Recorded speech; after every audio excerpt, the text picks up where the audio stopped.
Hong Kong's embattled leader Carrie Lam has fully withdrawn the extradition bill that sparked 3 months of dramatic street protests. The decision to meet one of the protesters' key demands marked a dramatic U-turn for Lam, who for months refused to fully withdraw the bill allowing extradition from Hong Kong to mainland China. Lam suspended the bill in June after more than 1 million people marched against it, with protesters surrounding the city's legislature on the day of its planned second reading. That suspension did not satisfy protesters, who demanded the bill's complete withdrawal, making it harder for the government to rush the law through at a later date. A withdrawn bill would need to go back to the beginning of the legislative process, whereas a suspended one could resume where it left off.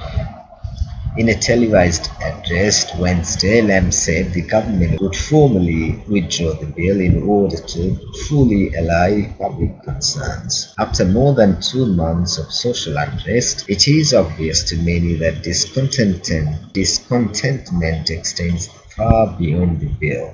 It covers political, economic, and social issues, she said. However, pro-Beijing lawmaker Michael Tien said, I believe the withdrawal of the bill may be too late because this movement has become more than the bill. Indeed, this is now just one of the protesters' 5 key demands. They are also calling for an independent investigation into allegations of police brutality, as well as greater democracy and political reform. Anger had been growing among many protesters, whose tactics have become increasingly violent in recent weeks as the government repeatedly refused to consider their demands.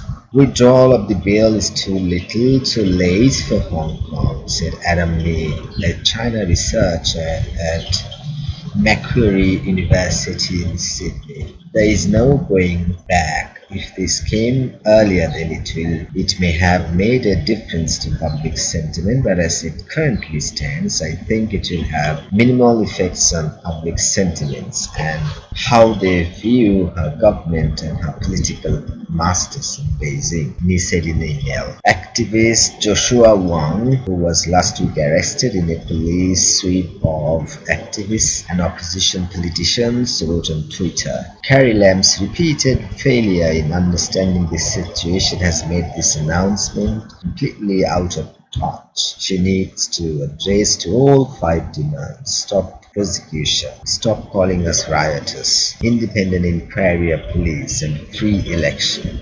Joshua Ong tweeted initial response to Carrie Lam.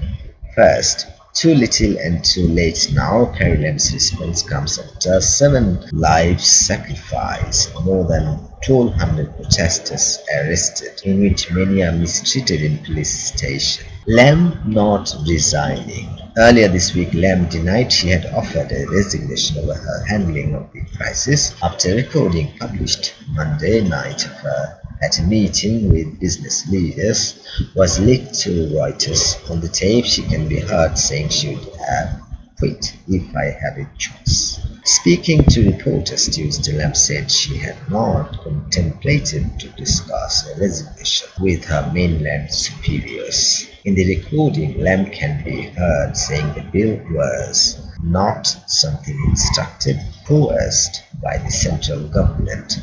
If I have a choice, the first thing is to quit.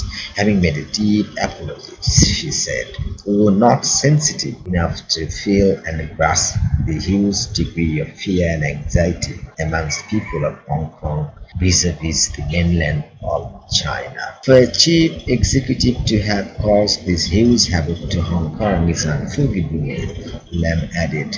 That may remain the view for many Hong Kongers even after the formal withdrawal of the bill. Many will be asking why it took 3 months of unprecedented unrest, violence, and damage to the city's economy for the government to upgrade the bill from suspended to withdrawn, despite repeatedly insisting that it had no future and would not be reintroduced. Lam may be hoping that the move will put a lead on the protests ahead of October 1, when China will celebrate National Day and mark 70 years of the People's Republic. But whether this will be the case remains highly uncertain. The nature of the protest movement has transformed over the last 13 weeks, he said. She will have to take further steps such as setting up an independent inquiry into police conduct.